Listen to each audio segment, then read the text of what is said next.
தந்தை மகன் தூயாவின் பெயராலே ஆமேன். யோவான் எழுதிய நற்செய்தியிலிருந்து வாசகம். அதிகாரம் 3 இறைவசனங்கள் 13 முதல் 17 முடிய. அக்காலத்தில் இயேசு நிக்கதேமிடம் கூறியது: விண்ணகத்திலிருந்து இறங்கி வந்துள்ள மானிட மகனைத் தவிர வேறு எவரும் விண்ணகத்திற்கு ஏறி சென்றதில்லை. பாலை நிலத்தில் மோசேயால் பாம்பு உயர்த்தப்பட்டது போல மானிட மகனும் உயர்த்தப்பட வேண்டும். அப்போது அவரிடம் நம்பிக்கை கொள்ளும் அனைவரும் நிலை வாழ்வு பெறுவர்.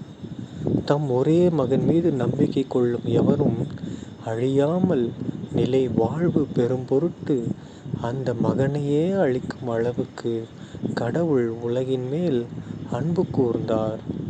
உலகிற்கு தண்டனை தீர்ப்பளிக்க அல்ல, தம் மகன் வழியாக அதை மீட்கவே கடவுள் அவரை உலகிற்கு அனுப்பினார். ஆண்டவரின் அருள்வாக்கு. கிறிஸ்துவே உமக்கு புகழ். அன்பான சகோதர சகோதரிகளே, இன்று பொதுக்காலம் 23ஆம் வாரம் செப்டம்பர் 14ஆம் தேதி 2024ஆம் வருடம் சனிக்கிழமை. இன்று நாம் திருச்சிலுவையின் மகிமை பெருவிழா கொண்டாடுறோம். ஓகேங்களா? இன்றைய நற்செய்தியில் பாருங்களேன், நம்ம எல்லாருக்குமே தெரிஞ்ச ஒரு ஆள் யார்? பழைய ஏற்பாட்டில் மோசே. அவர் தான் என்ன பண்ணார்? 40 ஆண்டுகள் சும்மா பாலை நிலத்தில் மக்களை வழிநடத்தினார். ஒரு வீர மகனாக காட்சி அளிக்கிறார். ஓகேங்களா? ஸோ அப்போ பார்த்திங்கன்னா மக்கள் பாவம் செஞ்சனால ஏசப்பா கடவுள் என்ன பண்ணார்? பாம்புகளை வச்சு எல்லாரையும் இது பண்ணார். விஷக்கடி எல்லாரும் நோய் வைப்பட்டாங்க. அப்போ பாம்பு சிலையை ஒன்று செஞ்சு உயர்த்து அதை பார்க்குற யாரும் உயிர் பிழைப்பாங்கன்னு சொன்னார் கடவுள். அதே தான் ஏசப்பா சொல்கிறாரு. அப்போ எப்படி பாம்பு உயர்த்தப்பட்டு மக்கள் மீட்பு உயிர் பெற்றாங்களோ அதே மாதிரி இப்போ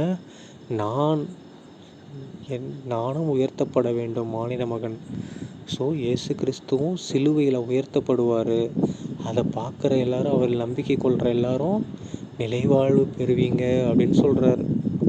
ஓகேங்களா? ஏன்னா நம்ம என்ன பண்ணுறோம்? சிலுவையை வீட்டில் வச்சுக்கிறதில்ல. வச்சுருந்தா எல்லா கஷ்டமும் நமக்கு தாண்டா வரும்னு நினச்சிட்டு எல்லாரும் சிலுவையை வீட்டில் வச்சுக்க மாட்டேங்கிறாங்க. யாராவது கிஃப்ட் கொடுத்தா உடனே கொண்டு போய் அதை கோயிலில் கொடுத்துட்டு வந்துடுறாங்க. ஸோ சிலுவை ஒரு அன்பின் அடையாளம். நம்ம எல்லாரையும் கடவுள் மீட்கிறதுக்காக நமக்காக உயிரை கொடுத்துருக்காரு. நம்முடைய பாவங்களையெல்லாம் அவர் சுமந்து கொண்டார், தாங்கி கொண்டார். நாம் இறந்த பின்னாடி நிலை வாழ்வு பெறுவதற்காக அவர் தன்னையே கொடுத்துருக்காரு. அதுதான் அந்த சிலுவை அடையாளம். அது ஒரு மிகப்பெரிய அடையாளம். அந்த அடையாளத்தை நாம் கண்டிப்பாக போற்றி பாதுகாக்கணும். ஓகேங்களா?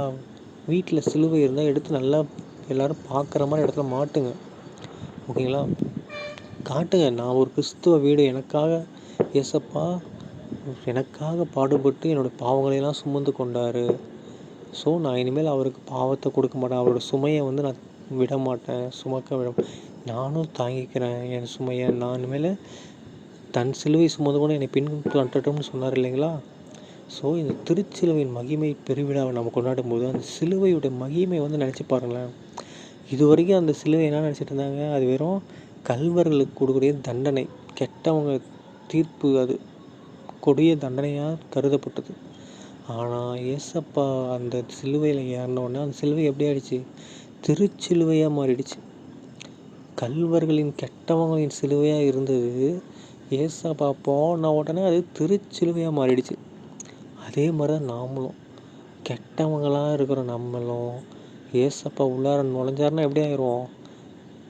திருமகனாக, அதாவது ஏசப்பாவுக்கு பிடித்த ஒரு மகனாக நம்ம மாற முடியும். நீங்கள் நம்புறீங்க தானே? ஒரு சாதாரண சிலுவை ஏசப்பா போனாலும் திருச்சிலுவையே மாறிடுச்சுல. ஒரு பாவிகளுக்கு கொடுக்கக்கூடிய தண்டனையில் இருக்கிறதே கடவுள் ஏசப்பா அப்படி மாற்றிட்டா இருக்கும்போது நம்மலாம் எவ்வளோ பெரிய பாவியாக இருப்போம்னு நினச்சி பாருங்கள். நம்ம கொஞ்சம் பாவியாக இருக்கிறோம், அதனால தான் பூமியில் சுற்றிட்டு இருக்கிறோம். இல்லைனா நம்ம எல்லாம் ஜெயிலில் இருந்திருப்போம். ஸோ இந்த பாவ நிலைமையில் இருக்கும்போது கண்டிப்பாக ஏசப்பா நமக்குள்ளார வந்தார்னா நாமளும் புனிதமாகவும் புதிய மனிதனாக மாற முடியும்.